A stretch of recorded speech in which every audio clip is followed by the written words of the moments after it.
कहानी सुनाओ। एक दवा का जिक्र है। एक हाथी का छोटा सा बच्चा था। हाथी के बच्चे को बहुत भूख लगी थी। वो ऐसे करके जल्दी के पास आया। वो टांग के साथ ऐसे खड़ा हो गया।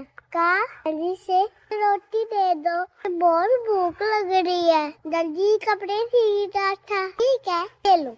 उसने रोटी खाई ngम ngम करके, फिर वो चला गया। उस दिन हाथी का बच्चा जी के धूम-धाम के अंदर फिर आया। कहा, बहुत भूख लगी है, रोटी दे दो। जल्दी ने कहा, ठीक है, ले लो। फिर से उसने ngम ngम करके रोटी खाई, फिर वो चला गया। इस दिन हाथी का बच्चा फिर जल्दी के डाल के आया और कहा, रोटी दे दो, बहुत भूख लगी है। दर्जी को गुस्सा आ गया।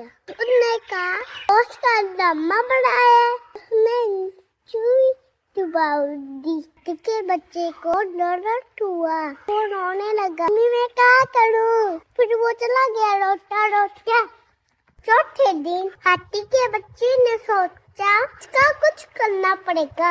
हमने सुनकर बहुत सारा कीचड़ भर लिया। वो जल्दी की टांग के गया और जल्दी के सामने जाके उसने सूट को ऐसे किया और उसने की और सारा कीचड़ जल्दी के ऊपर फेंक दिया।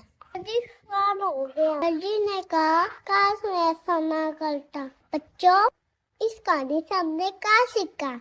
जैसा करोगे वैसा पढ़ोगे। कहानी खत्म।